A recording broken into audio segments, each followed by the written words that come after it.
with Mario Lopez. What's up, y'all? Mario Lopez. Joining me now on Zoom from S Creek in the epic series Chapelwaite, actress Emily Hampshire. Welcome back, Emily. How have you been?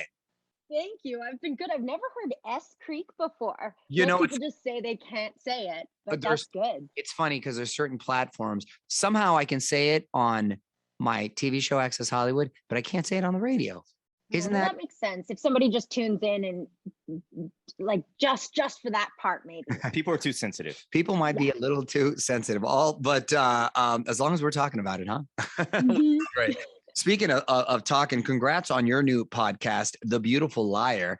I hear it's like an old time radio show, right? What's the premise there? Yeah, so it's not like the usual listening to podcasts that at least that I do, which is usually murder or reality kind of celebrity podcast. It's your old school serialized scripted drama, and I just like fell in love with this. I was sent this script and all the scripts and this letter from Sam Nelson Harris, who is part of the band X Ambassadors, and he just told me the story of how this came to be for him.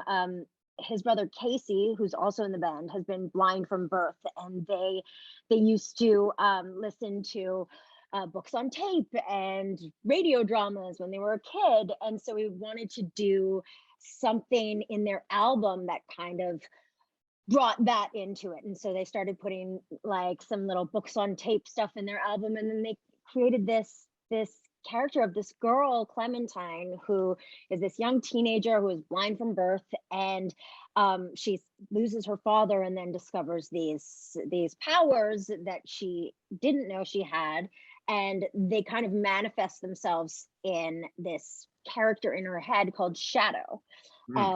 So I play Shadow, and there was so much that I, of course, loved about it, but then I also really related to it in the sense that a lot of the story is told through these audio tapes that were recorded, that were being listened to. And when I was a kid, I got, when I was 8 for Christmas, I got this recorder, and I used to talk into it. I called it Herman, and it was my best friend.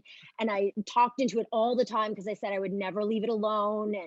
And so I have all these audio tapes from when I was a kid, and it just made me so nostalgic. And so I did it for nothing in my closet because I loved it.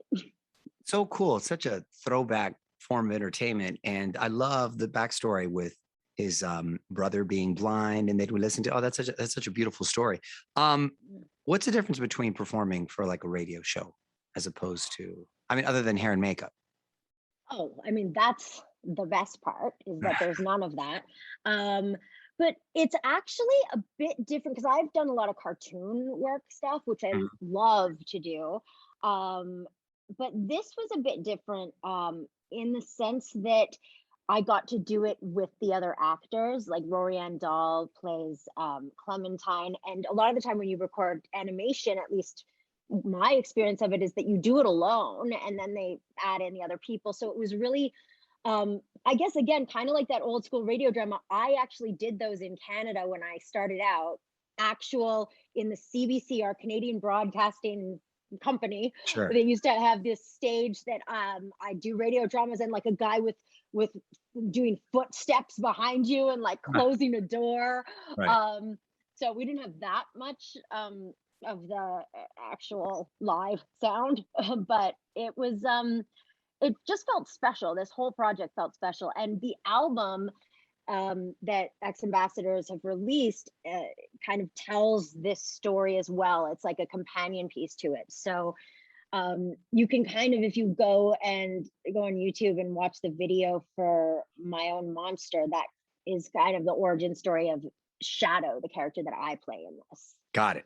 Very cool. Very good. And you're also on Chapelwaite on Epics, right? Is this the Stephen King thing? Yes, it is. Yes, it is. And is it a miniseries or? It's a limited series. However, it's been doing really well that I keep hearing that it might no longer be a limited series, which I'm okay with. I had a great time doing it, even though I wore a corset the entire time, because it's set in the 1850s. So, wow. Yeah. but I'd do it again. There's vampires. Right, there's vampires involved. What about The Rig for Amazon Prime? What can you tell us about that? Well, The Rig was something I did right after Chapelwaite. So there was, I saw you, my last interview, and then I was about to do this Stephen King gothic horror in Halifax, Canada, and then the world shut down. So I didn't know how long we'd be in quarantine. I got an industrial size bucket of Nutella. And I'd already given my measurements for the 1850 corset that I was going to wear. Right. Because but then I was like, they're never going to get this up. Like, everybody's going to be in quarantine for we don't know how long. Sure. And they managed to get it up real fast. I think we were one of the first productions because it was in such a small town. And Right. so I went and did that. And right after, I got this job that's shot in Scotland called The Rig for Amazon. And it's about life on an oil rig, which is, they're all very far removed from Stevie. Yeah. But that's kind of what I wanted to do. That's awesome. Yeah. And so I shot in Scotland for 5 months. Wow. Ended up being away from home for like a year and 3 months and thought I was going for like 4 months. So it was an experience. Good for you though, being so busy. And is this true? You're working on a reboot of Mary Hartman? Yes, that is correct. Is Norman Lear involved? Yes. Wow. Yes, Norman Lear. Yeah. I love that that was his series. It says He's a legend. Yes, and he's all there. Like, he is 99 years old. Unbelievable. Sorry, did you say 99? Yeah. Oh, yeah. And he's all unbelievable. My very first job was with Norman Lear when I was 10 years old.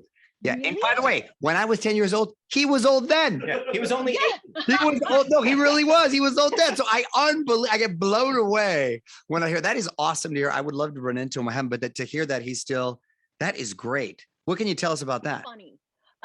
Well, it's something that I've been wanting to do for like over a decade. An acting teacher had told me, had you ever seen Mary Hartman? And I said no. And she's like, I think you should watch it because you have a similar sense of humor that we don't. Well, she said, don't really see anymore. I'm like, I guess it's the sense of humor that people don't really get the joke. It's very dry. But it just blew my mind watching this show from the 70s that was so relevant to my life at the time. And I think Norman does that in a lot of his shows. He's very, I wouldn't say controversial, but he's not afraid to tackle issues and do them in a progressive way.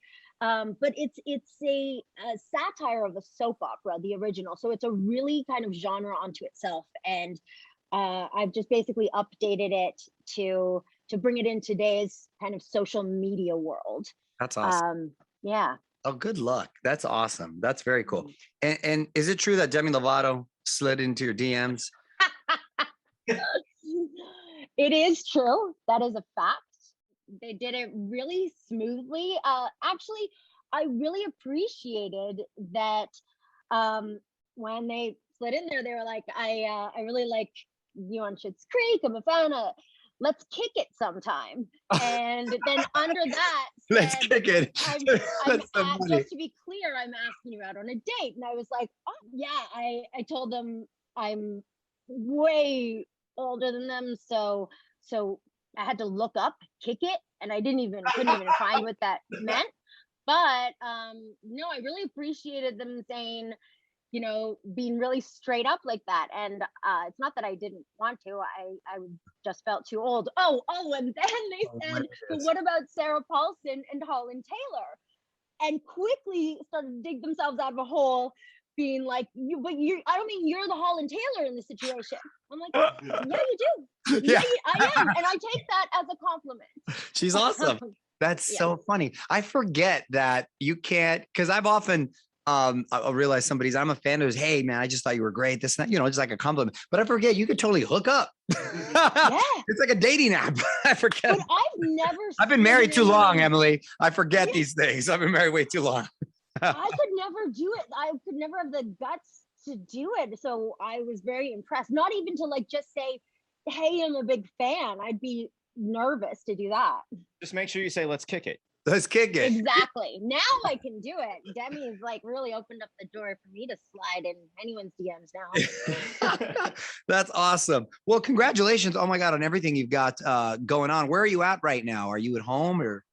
I'm currently in LA. I'm back home, technically speaking, because I'm in LA, but I am in a hotel because I wasn't supposed to be here and my place is gone and I'm homeless, but in a nice hotel. And Montreal is we grew up, correct? Yes. Have you been? You know what? I've been to like every big city in Canada, but that, and I hear that's the coolest one. And I'm so mad that for some reason I haven't been able to make it out there, but I really want to go. When you go, make sure you get some Montreal bagels from St. Viator. And then for the rest of your life, you'll be like, I never knew I wasn't eating bagels. Next level bagels there in Montreal? Next level. Yeah, okay. Yeah. Dang it. All right. I'm going to remember that. Thank you so much. Listen to The Beautiful Liar wherever you get podcasts. And Emily, nice catching up. Thanks for checking in. Nice catching up. Thank you. On with Mario Lopez.